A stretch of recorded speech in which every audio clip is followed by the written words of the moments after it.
Ces hommes font partie des forces spéciales. Ils appartiennent au 1er régiment parachutiste d'infanterie de marine. Ces dernières années, ces soldats d'élite ont été engagés sur tous les théâtres d'opération. Pour leur propre sécurité et celle de leur famille, vous ne verrez jamais leur visage. Volontairement, nous ne vous dirons jamais où nous sommes. Dans le milieu très fermé des forces spéciales, on les appelle les SAS, pour Stick Action Spéciale. Ce sont des groupes de commandos d'une dizaine d'hommes, habitués à travailler en totale autonomie. Exceptionnellement, nous avons suivi l'entraînement de ces commandos. Un entraînement spécifique pour des missions hors normes.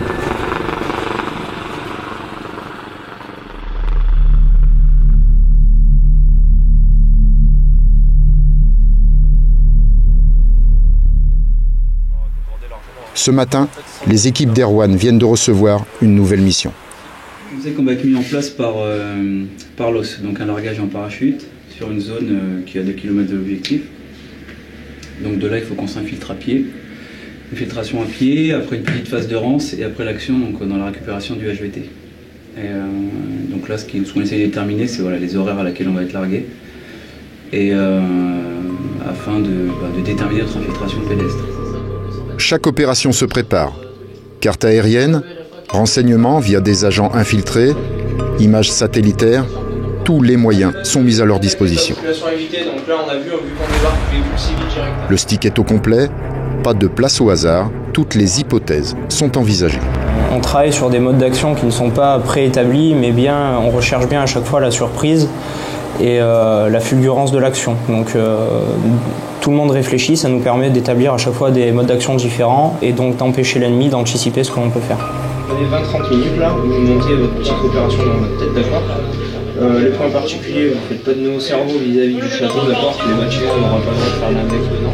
Associer les plus jeunes aux préparations de mission est une des caractéristiques des forces spéciales. Si on peut arriver jusqu'au dernier moment et arriver à une capture de lieu pour faire ça, si on peut pas. C'est important pour vous là, de leur expliquer tous les RE en particulier? Les RE, c'est ce qui va clairement définir à quel moment on peut traiter quelqu'un ou pas, à quel moment on a le droit d'y tirer dessus, à quel moment on n'a pas le droit. C'est dans un cadre juridique, qu'il soit international ou non.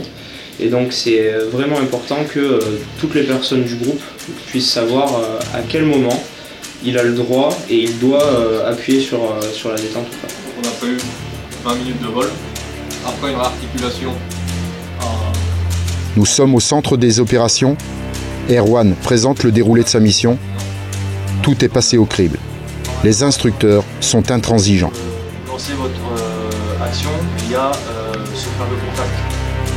Qui il est et quel est l'impact d'intervenir alors qu'il y a le rendez-vous qui est en cours. Même s'il ne s'agit ici que d'un entraînement, les forces spéciales tentent en permanence de se rapprocher le plus possible de la réalité. Il faut que l'entraînement, en plus de coller à ce qu'on fait en réalité, il faut même qu'on dépasse un petit peu la difficulté de ce qu'on trouve en mission, puisque on n'arrivera jamais à avoir le stress du combat, etc. Donc il faut qu'on s'ajoute des difficultés pour arriver au plus proche de ce qu'on peut trouver dans la réalité. 20h30, le vers action est donné par le centre opération. Un avion C-160 est prêt à décoller. Le largage de nuit est à haut risque. Chaque commando est contrôlé par un spécialiste du largage. Les gestes sont précis, la moindre erreur aurait des conséquences dramatiques. Le décollage est proche. Chaque chef de groupe rappelle les consignes de sécurité aux plus jeunes. «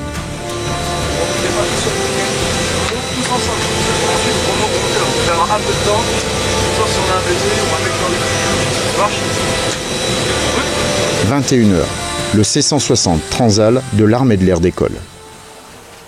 Retour au CO, le centre névralgique des opérations.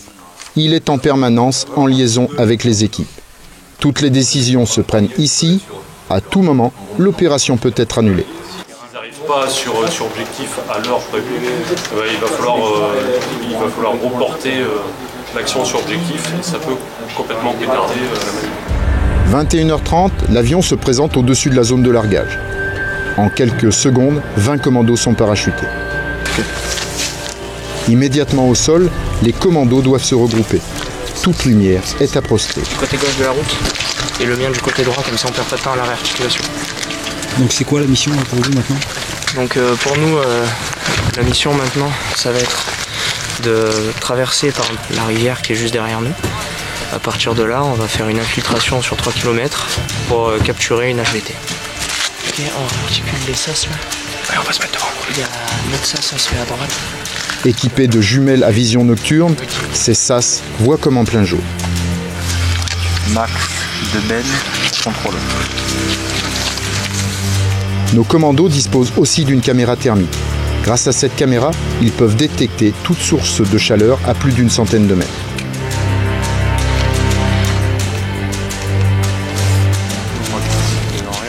Pour assurer une observation plus en profondeur, un drone est déployé. Ces dernières années, ces drones ont largement été employés sur tous les théâtres d'opération. La zone est déclarée blanche. Dans le jargon des forces spéciales, ça veut dire qu'aucun ennemi n'est détecté. Il est 22h45, l'infiltration des commandos peut commencer. Une infiltration de plusieurs kilomètres en territoire ennemi. Voire sans être vu, le défi permanent des forces spéciales.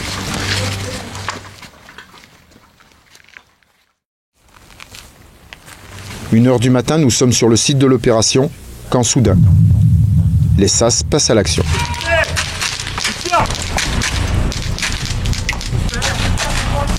Ok, on t'appuie, Charles. Ok,